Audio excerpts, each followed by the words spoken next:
Salut, attention, je ne vais pas dire la vérité, je vais proposer mon témoignage sincère d'être humain, parce que la vérité n'est pas conceptuelle, donc je ne vais pas pouvoir la dire avec des mots, ça à mon avis c'est pas possible.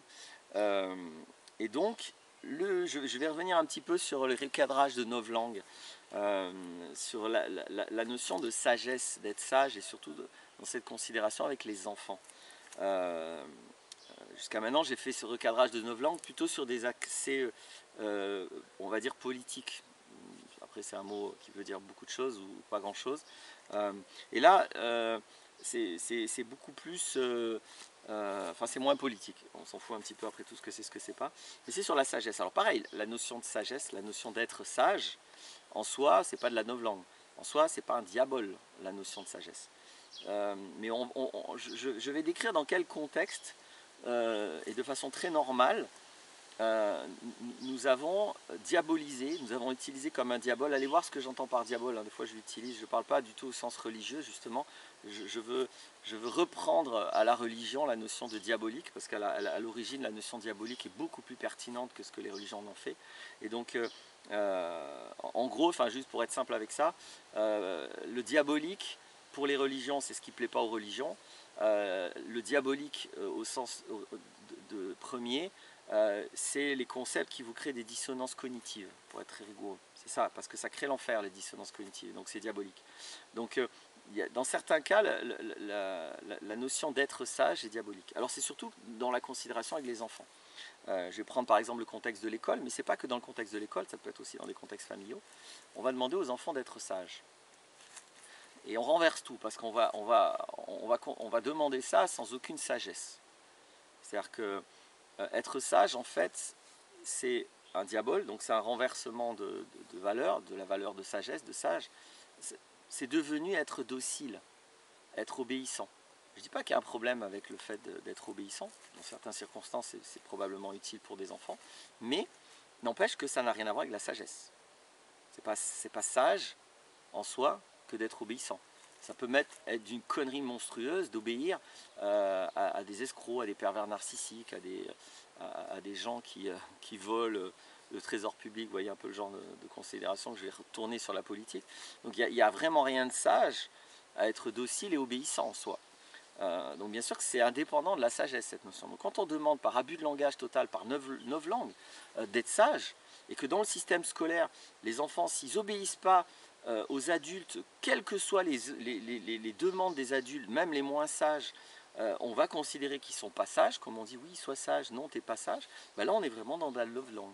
Et puis on détruit totalement la notion de sagesse, c'est-à-dire qu'on ne donne pas aux enfants un exemple de sagesse. On leur fait croire que la sagesse, c'est la docilité, donc c'est catastrophique, c'est absolument catastrophique. Les sages, en général, je peux vous dire, ne sont pas dociles. Hein. C'est aller faire un sage un truc qu'il n'a pas envie de faire, ça va être drôle. Hein. Donc c'est vraiment tout le contraire de la sagesse et d'être sage.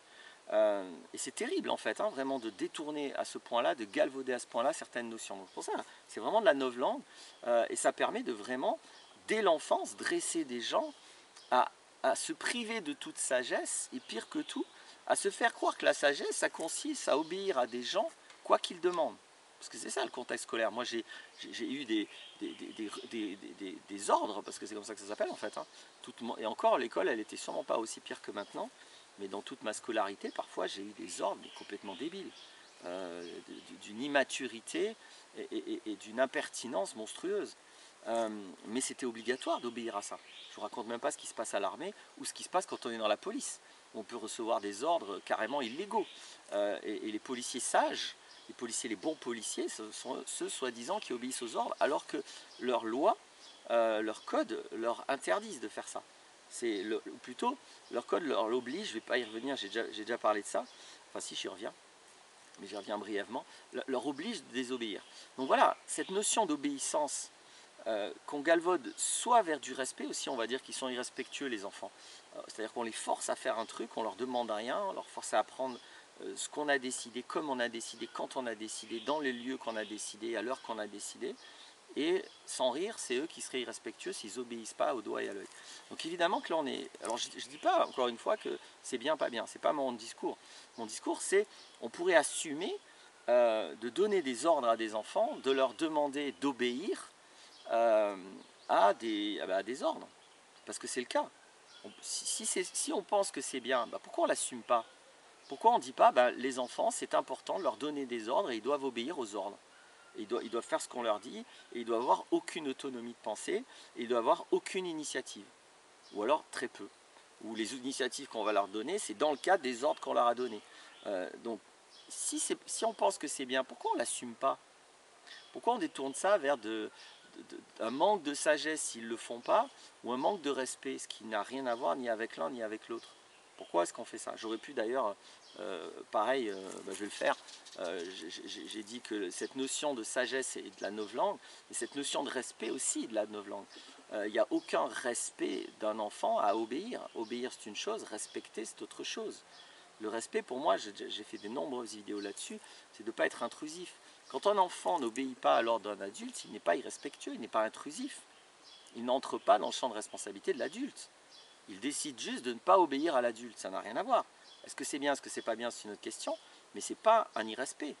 Un enfant qui donne une baffe à un adulte, ça c'est un irrespect. Un enfant qui va fouiller le placard du professeur et qui va re-ranger les choses, ça c'est un irrespect.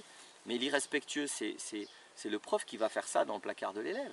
C'est le prof qui dit à l'élève ce qu'il doit faire, c'est pas respectueux.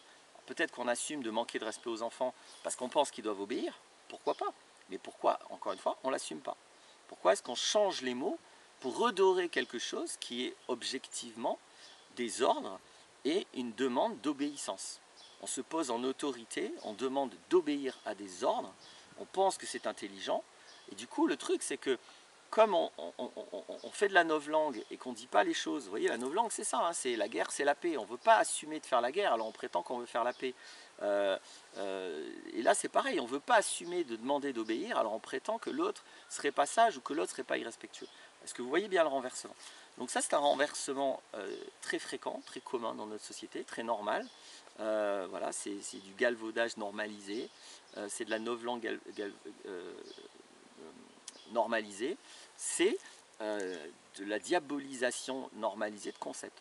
On crée d'un concept qui est très important, le respect, la sagesse, c'est des notions hyper importantes dans une société, on les galvaude totalement et on en fait des diaboles, c'est-à-dire qu'ils ne nous permettent plus de nous relier à des notions, enfin à des pratiques de respect et à des pratiques de sagesse, mais du coup ça coupe ça et ça nous relie à de l'obéissance. Du coup tout est ramené à l'obéissance. L'obéissance, la sagesse, le respect, tout est ramené à la même chose, c'est tu t'écrases et tu fais ce qu'on te dit. Voilà ce que je voulais exprimer, vous en faites ce que vous voulez, parce que le réel est plus fort que toi, et à bientôt pour d'autres vidéos.